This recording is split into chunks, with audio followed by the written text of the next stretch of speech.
Capítulo 4. Lucas, ainda em Paris, dobrava lentamente as roupas e colocava-as na mala. Ele remoía o desafio feito por Karen para provar que aquilo que ele acreditava que poderia ser uma lembrança de algo já vivido em outra vida não passava de um fenômeno biológico da mente, como muitos estudos científicos defendiam. Mas, incomodado, ficava a se questionar: por que Karen era tão resistente? Por que era tão difícil para ela considerar a possibilidade da existência da alma, da vida do espírito para além da matéria, a existência de Deus e de um mundo invisível? Ele percebia-se ansioso e perturbado, pois certamente a resistência e negação de Karen o afetava. Mas, afinal, ela era uma cientista, pensava ele. É natural que ponha em questão as proposições teóricas, até poder comprová-las cientificamente. Ele tinha de aceitar esse fato. Já a conhecia havia muito tempo. Sabia de seu modo estritamente racional de ser e pensar. Então, por que se sentia tão incomodado? Sentindo ainda grande desconforto, terminou de fazer as malas. O congresso para o qual a universidade em que lecionava o havia enviado tinha terminado. Ele olhou o relógio, eram 6 da tarde. Ainda tinha um pouco de tempo antes da apresentação ao embarque no aeroporto. Olhou pela janela o lindo cenário que aos poucos ganhava o brilho das luzes noturnas. Realmente, Paris fazia jus ao nome de Cidade-Luz.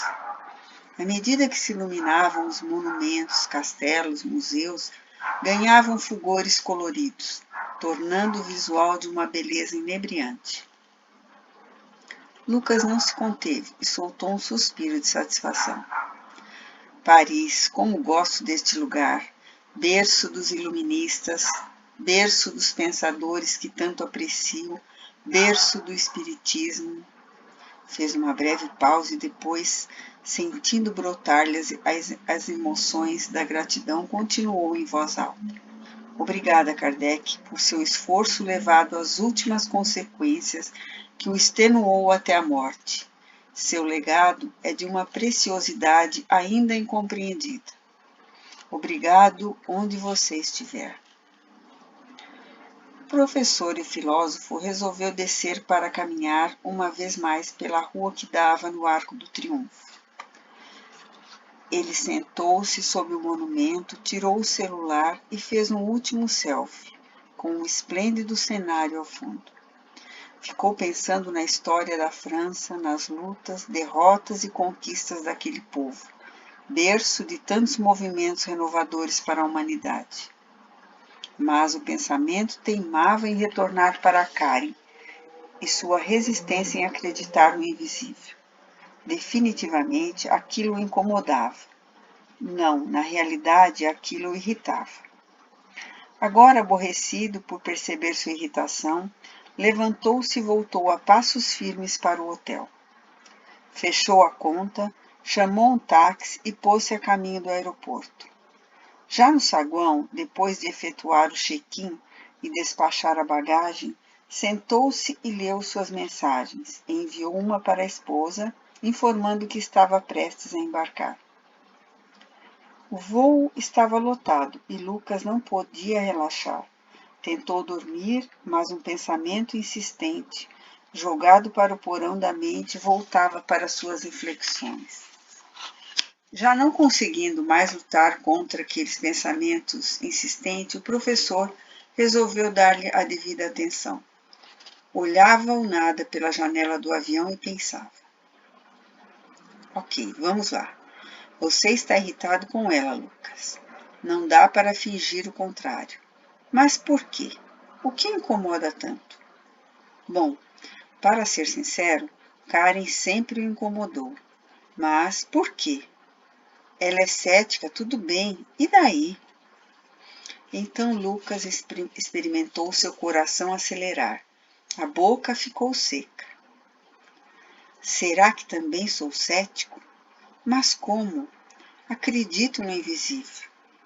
Já li, já assisti a tantas palestras, já ouvi diversas experiências, sei que tudo isso é real. O coração acelerou ainda mais. Ele estava perto da verdade. Ou será que, apesar de tudo isso, eu ainda não acredito de verdade lá no fundo? Por que não? O que me impede? Será que é isso que não consegui ainda fazer a tão necessária reforma íntima, da qual falo em minhas palestras, mas sei que é tão difícil de ser feita? Então o que acontece? É falta de fé? Durante o voo, nos momentos em que não estava cochilando, ele estava remoendo, pensando e repensando, questionando-se e experimentando a mais profunda angústia. Suas crenças eram sólidas, calcadas na lógica, e ainda assim ele se sentia ameaçado pelo ceticismo de Karen, que o fazia ter de encarar o seu próprio ceticismo. Quase 12 horas depois, o avião pousou e Lucas saía da área de embarque. Luísa o aguardava com ansiedade. Ao vê-la, Lucas experimentou um profundo alívio. Você veio? Não precisava acordar tão cedo só para me pegar. Eu quis, estava com muita saudade. Você demorou a sair. Como sempre, desta vez foi minha bagagem que demorou a chegar. Que olheira, não conseguiu dormir nada? Quase nada. Ela o abraçou com carinho e Lucas sentiu-se verdadeiramente em casa. Caminharam até o estacionamento onde estava o carro. Quando já estava a caminho de casa, ela indagou. Como foi tudo? Como estão as meninas? Vi as fotos que postaram no café. Estava lindo com a cidade coberta de gelo. A cidade estava linda, Lucas respondeu e calou-se. Luísa fixou nele o olhar rapidamente, pois estava dirigindo. Depois comentou. O que foi? Além do cansaço, é claro, foi tudo bem no congresso?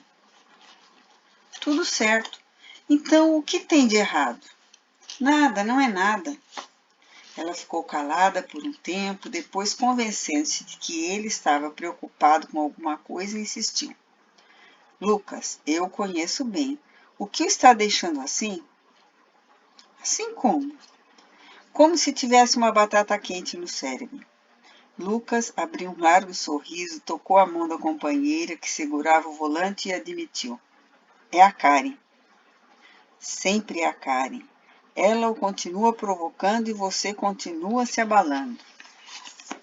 É, mas desta vez ela foi longe demais. E você está envolvida também. O que foi dessa vez? Ela vai conduzir uma pesquisa para provar que déjà vu não existe, ao menos no aspecto que engloba as lembranças de vidas passadas, como nós o entendemos. Está determinada a provar que é somente um processo cerebral. E você ainda se incomoda? Ela quer que eu e você também participemos. E qual o problema? Lucas fitava a esposa com seus grandes olhos castanhos, sem saber o que responder.